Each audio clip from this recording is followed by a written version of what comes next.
I have just bought myself the riskiest purchase I've ever done. And before you guys start saying, Tim, what do you mean the riskiest? You've bought yourself a flooded R8 sight unseen, and you've rebuilt a crazy wrecked RS5. But for you guys to understand the amount of risk I took buying this car, wait a minute, is that a self-tapper? Wait a minute, is that quarter panel not even on the car? Anyways, for you guys to understand, I will need to tell you guys everything I know about the car. Up until now, at least, because me and you, we're gonna go into a deep dive trying to figure out this mystery. Why was this thing rejected?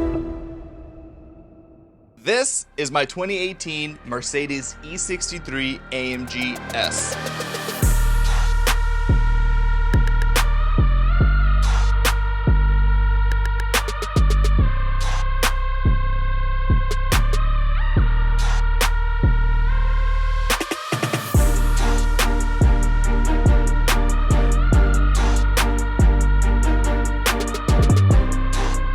And for some reason, it got rejected by the old owner during repair, which means a shop was repairing it and then for some unknown reason, all of a sudden stopped. And now what you're looking at is the pictures from Copart that I saw when I was purchasing this car. Unfortunately, it was not a local car, so I couldn't go and look at it. Now these pictures are the pictures that my delivery driver sent me upon picking up the car.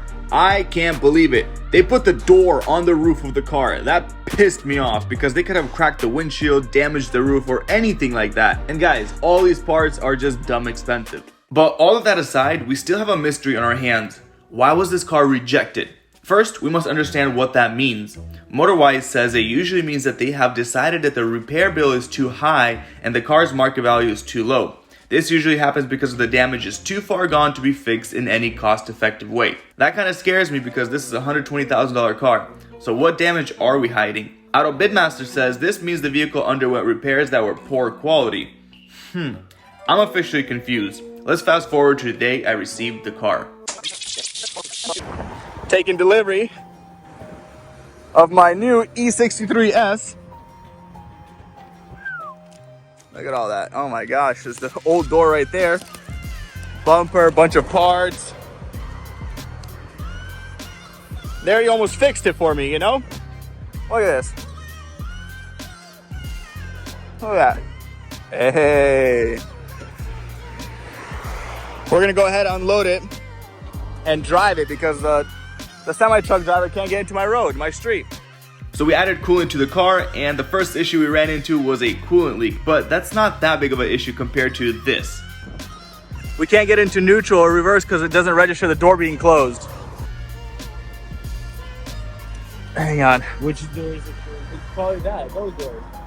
You can't close it. There's no sensor there. Should I jump? No, just kidding. Yeah, right. We had to resort to plan B, which was change the two passenger doors with the car being on the car hauler. Yes, I know that sounds crazy, but we had no choice. I couldn't get it into any gear, not even neutral. I even tried doing it with my super powerful OBD computer, no luck. So here's me and the driver of the car hauler swapping out the doors on the second floor of his trailer in the middle of a random street on a Sunday morning. Sometimes you gotta do what you gotta do. Shout out to the driver of the truck for being an absolute savage and helping me out. I had to change over the hinges back to the original doors, and trust me, this was not easy. Those original doors weigh like 80 pounds each when they are full. Thankfully, we were able to get all this done without any extra problems or damage. What if we put it there for now, no? We're doing it. A little bit sketchy, But we are doing it. We finally got it. Unfortunately, I had to drive home because my truck driver couldn't get into my address or my alley or my driveway. But yeah, can't believe it right now. It's insane.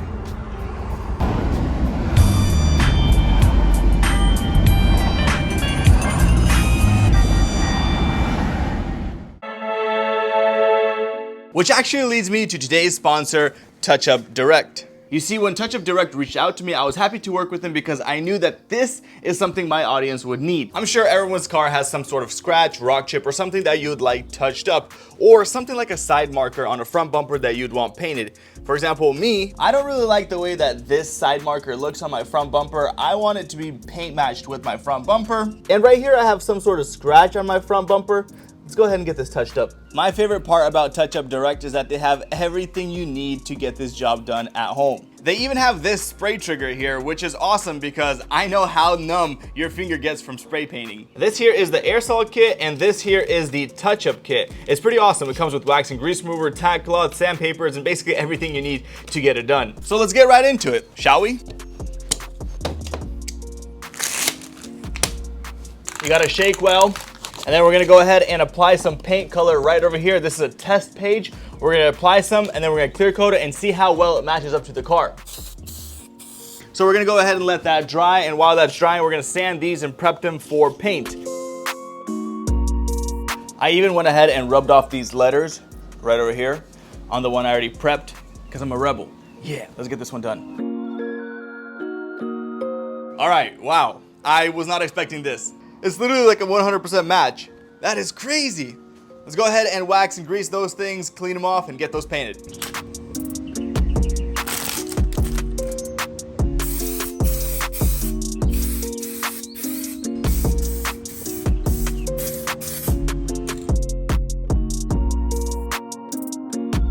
I'm not sure about you guys, but I'm not the biggest fan of watching paint dry, so while it's drying, let's go ahead and touch up this side of the bumper here. You can see the scratches right here and right here.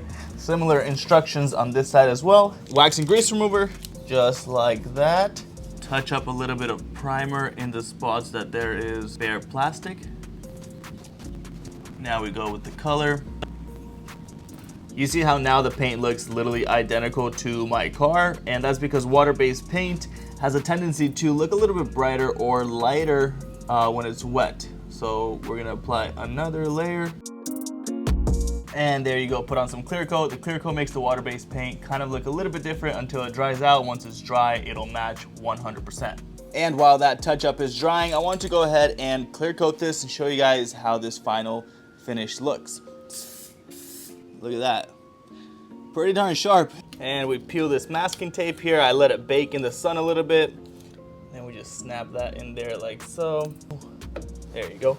And now just an overview of all of our work. Look at that. You can literally not even tell what's going on here. It's so perfect. And the front side marker painted and looking all perfect. I'm very surprised how the color matched. Like, that's pretty darn good. This is brand new paint and this is not, you know, plus this has Mylar wrap on it, so it could have a little bit of a different shade, but for the most part, it's pretty darn good. I want to give a massive shout out to Touch Up Direct for, first of all, making an amazing product, and second of all, giving my viewers a discount code, because chances are you're gonna need something like this for your car. If you guys want to save yourself 10%, be sure to use code TUD/backyardboys or the link down below. And now, let's get back to the video. And now we're back here, and it's time that me and you, like Curious George, figure out this mystery. We gotta start off with what we know, the good stuff.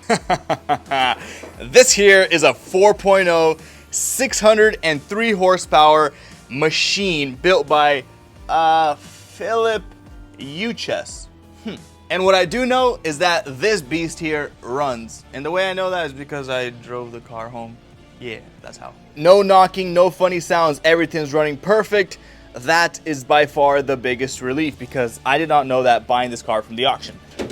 Next thing we know is that big old motor up front plus these Michelin Pilot 4S's make this machine go 0 to 60 in 3 seconds flat. Pretty impressive for a fat cow if you ask me. I mean, not to fat shame cows or anything, but this thing is 4,500 pounds. That's pretty heavy. We also do know that it was wrecked all alongside here. It looks like a lighter damage in the front, through the side, and it seems like the biggest impact was right over here, because if we look inside here, we have some damage on the quarter panel, but we're gonna hold off on the bad stuff and let's check out this interior. I do not know who wants to argue this one, but Mercedes makes the best interiors, hands down.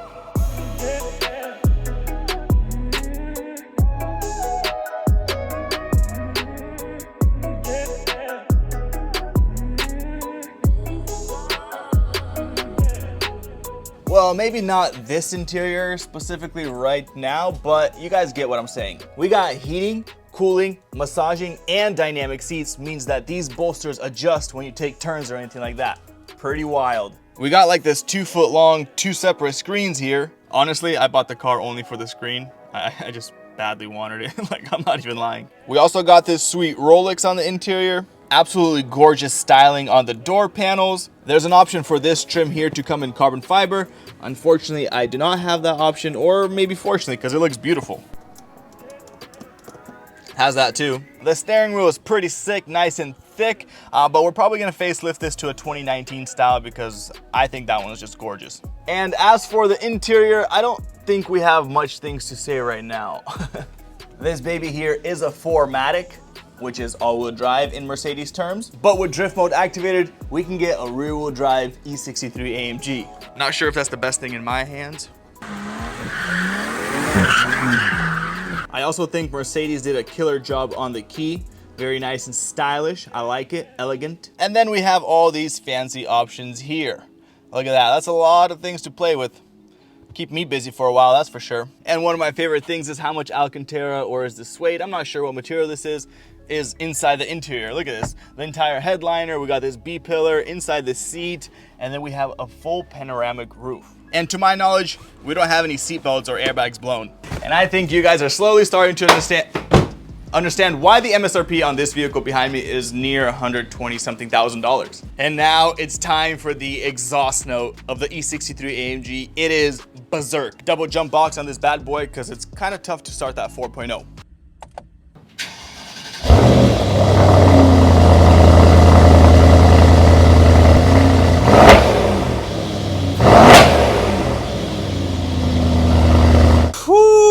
I forgot to mention the ambient lighting inside of a Mercedes seems like you're just somewhere else, like on planet Mars or something. Look at that. That is so sick. I mean, we got a couple lights on the dashboard. Christmas came early, but we also only have 28,000 miles, almost 29, which is pretty low. I can't wait. Can you imagine? And somehow magically the rear bumper took absolutely no damage and is fully complete. All the sensors, all the cameras, everything's here, so that's good. I mean, as you guys can tell, I can go all day, and I mean all day, telling you guys the good about the E63 AMG. But let's face it, let's face the fact that this thing is a rejected repair. It is wrecked, it is clapped, and we don't know what the heck is hiding behind that quarter panel, what the heck is hiding up front, and just, we have a lot of work on our hands, you know, let's just face it. This right here is the moment I've been waiting for about a month. Ever since this car came home, I just parked it out right there under a tarp, and I didn't want to look at it until this moment. That way I can share this special moment with you guys, because for me, it is very special to look at these cars in depth with you guys, and that way you can feel the emotion and feel what I'm feeling when I'm looking at these cars. 10-second plug. If you guys are watching this before May 31st, consider yourself blessed because I am giving away this Audi R7 for free to someone that subscribes to my Instagram at BYBTim. All the details to the giveaway are in the description. And if you're watching this after May 31st, then we've probably revealed a new giveaway car, so check that out on my page. Who let that guy do a plug? Bro, it wasn't me, I don't know. That was rude. Anyways, let's get back to the Mercedes. So let's start with the front end, which was probably the biggest concern when I was playing this car. But now that it's home, it's probably my smallest concern. At least I think so after seeing the quarter panel. Looking at this front end, there's many things I can point out that made me extremely happy. First of all is that we have no frame damage. If you look directly from the front, both those frame extension pieces look straight, look to be perfect with no damage on them whatsoever.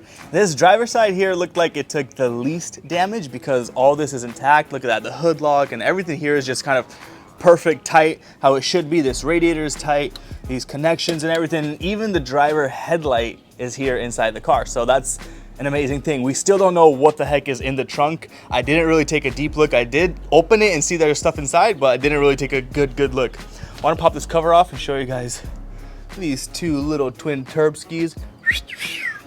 All right, let's put that back on.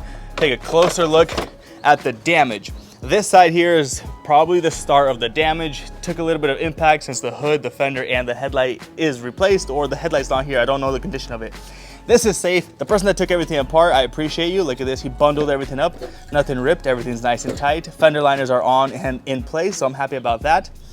I do see some damage here on the radiator, and you guys do know I put coolant in here and it drained out of the radiator. So we got to diagnose what the heck's going on there. I do see a piece of aluminum here. Hopefully that's not from my block. But yeah, the front end looks pretty darn good. I don't know what else we have for the front in the trunk, but I'm pretty happy with it. And since the motor runs, I think we are not in the minus just yet. But keep in mind, the frame looking straight doesn't mean it's 100% straight, and there may be damage behind that I'm not seeing, which we'll only see when I tear everything apart. And it could be very expensive to get all the missing parts. For example, the front bumper here, it came with the car, but it's completely bare. I'm sure that this bumper cover probably cost near $1,000, but the pieces inside probably cost another $1,000. Which makes me think, would I rather have a brand new bumper cover bare, or would I have the original damaged one, but all the pieces inside there that possibly could be salvaged? Because if there was no damage on this side, means that we have a slight damage here and all that stuff is safe, which would be probably 85% of the stuff on the bumper. But you know what they say, beggars can't be choosers, so thank you for the free bumper. Let's continue with the damage inspection. They got me a new hood, which is OEM and lines up not bad. They got me a new fender, new 2 doors, which are not on the car right now because I had to drive it off. But I'm looking at this curb here, curb rash on the rim. And I actually found pictures from the dealership where this was sold recently, and it had this curb rash, which makes me think there's no suspension damage. So that's awesome. Also, it doesn't look like we have any kind of damage here behind the fender because this gap is just absolutely perfect, lined up with no problems whatsoever. And I'm still debating, should I save this door here, or should I put on the new door and, transfer all the parts over, which I'm not sure just yet what I'm gonna do. The rear door is definitely gonna get replaced because this thing is just mangled to the max. But yeah, besides that, it does not look like we have any damage inside here. Look at that, everything's nice and straight. I'm very curious what the heck is going on behind the quarter panel, because right here we have some damage. That gap is a little bit too big, and I'm not sure just yet. We do have a lot of stuff inside the trunk, so let's go ahead and pop the trunk open and see what's going on. Look at this, headlight seems to be perfectly intact. See if it has any broken tabs. Oh my gosh, that is so heavy. 1 tab, 2 tab, computers. Yeah, this thing is fully safe. This thing took no damage. Driver's side took literally no damage. It's perfect condition. Tab at the bottom there, super nice. I'm happy about that. I'm happy that I have a headlight because now I know exactly what kind I need for the other side. Look at that, Mercedes-Benz right inside there. And you guys remember this door here was on the roof. Miraculously, the entire roof is made out of glass, so it gave me no damage, which is quite a miracle. Happy that I have the 2 doors because I have the panels and everything that's behind the panels. So I'm super excited about that. And the rear bumper is fully intact. So far, it's looking like I got one of the best deals on an E63, but we don't know what's hiding behind here. We do have a little bit of damage there, look at that. It's probably from the door or something, that's not a big deal. We're missing a rear glass, and we are also missing the rear seat along with the backrest. But honestly, having it be in this condition, like in the condition where it's so much better than I initially thought bidding on the car, I'm not even mad about any of the missing pieces because it's like, dude, it's first of all the auction, and second of all, we have so much parts that they gave us and the damage is not that bad. I may be getting literally the best deal on an E63 AMG-S ever. And now it's time to take a look at what is inside this trunk. Let's go ahead and open that up. Whoo! Nice. Look at this. I had a peek in here, but I did not go through all this, so let's go ahead and go through this entire collection of parts that we have here. Dude, whoever took this apart did me the biggest favor in the world. Look at this. He literally labeled everything back. Oh my gosh, look at that. That's the front badge. I am sure that is not cheap. Okay, look at this. They bagged everything, dude. Mercedes E63 front bumper. Look at this. Mercedes E63 under shield. Oh my goodness, guys. Look at this. Dude, I love this person. Whoever took this apart, dude, like, send me your Cash App. I'm about to give you some money because you are just amazing. Let's see, we got a tail light. I'm guessing that's this side. Yep. No damage on it. Oh my goodness. Dude, this is becoming a better and better deal by the second. What do we have here? Gas door, a bunch of stuff from the front. Looks like some bracket from something. It has a part number so we can look it up. And there is this front stuff that's damaged. I like it that I have it because I have the part number from it. That is such a relief. And this is for the rear door striker, which is kind of scaring me right now because that goes behind that. which you can tell they removed it and there's a hole. I am actually really scared now. There is straight up a hole right there. Oh, why you gotta kill my vibe like that? Anyways, let's keep digging. Look at this. Boom. No way. They even gave me this thing. You guys don't know how expensive this is. I'll pop it up. Dude. I am so happy. You guys don't even imagine how happy I am right now. This is like a kid opening. Almost dropped it. Like a kid opening Christmas gifts. We have more and more stuff. Let's take everything out and I'll show you guys.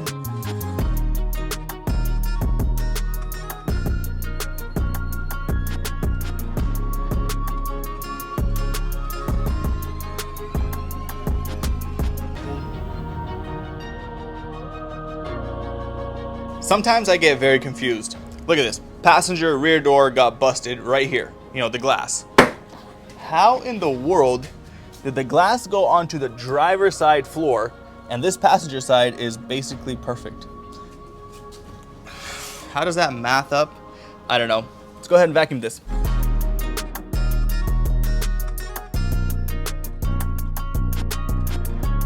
You guys want to know what makes the auction game so fun and keeps me coming back? Well, let me tell you, there's two types of purchases. One, you can buy a car from the auction. And by that, I mean you purchase a car that's wrecked, you fix it, and you earn basically no money on it. Maybe you get rewarded for the work you put into it, and maybe you even lose money because at the end of all the parts and labor, you could have just went and got a clean title with no issues. Now, the second way to purchase a car is to win it.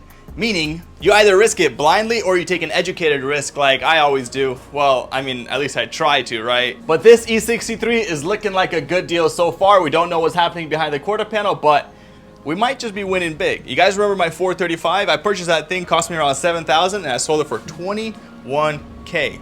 Pretty good. Let's take a look at everything I got out of the trunk.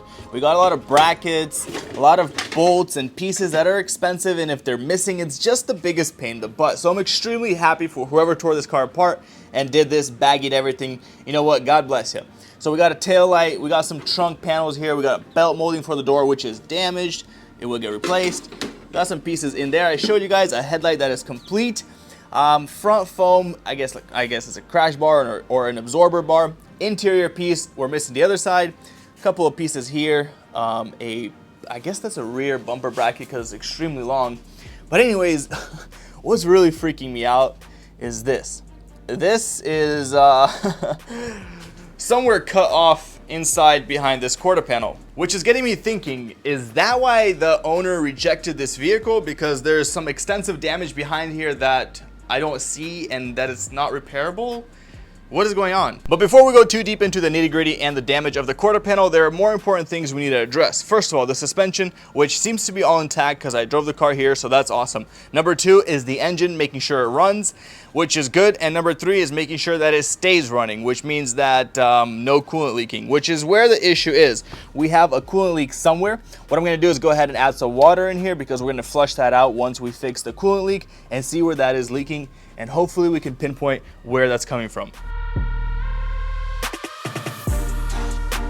Look at that, 3 water bottles in and we are just dripping hardcore. I'm gonna start searching because I can't see anything.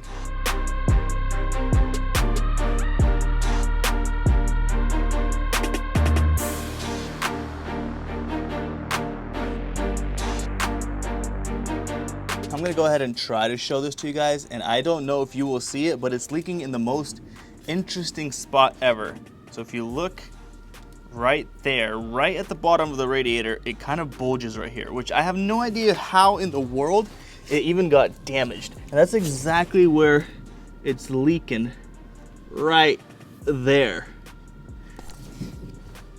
So it's leaking at like the plastic to the aluminum part of the radiator, the casing of the radiator. I'm not sure if that's fixable, honestly. Looking at this angle, you can kind of see that the radiator has like a slight curvature at the bottom, right where it's leaking, which for me makes 0 sense on how that happened. I guess I'll just order a radiator because I don't think that's repairable. And it's things like that that make a car go from a win to a buy. But with everything going on, I want to tell you guys exactly how much I paid for this car. So my winning bid was $25,250. After fees, it was $27,000, and then I added $1,000 for shipping. So currently the car at my house is $28,000. So with everything factored in, what do you guys think? Is that a good deal? Bad deal? Did I get ripped off? Is this a win? Is this a buy? Let me know in the comment section. What do you guys think is going on? Why is it a rejected repair? And as much as I hate doing this to you guys, I'm gonna have to leave you guys off on a cliffhanger and take off this quarter panel in the next episode because I just got too much going on. But thank you so much for watching this video, and if you enjoyed it, please smash that like button. If you guys enjoyed the content, smash that subscribe button. And if you're not following me on Instagram, go ahead and give me a follow there. I do post a lot of awesome sneak peeks there, and I'm giving this car to somebody that subscribes to my Instagram. Also, I'm gonna wait like 1 week before I order any parts for this E63 after posting this video, because a lot of you guys reach out to me and say, hey Tim, I have this part and I have this part. So if you guys have any parts for the E63 AMG-S 2018, please let me know. I love you guys. Peace.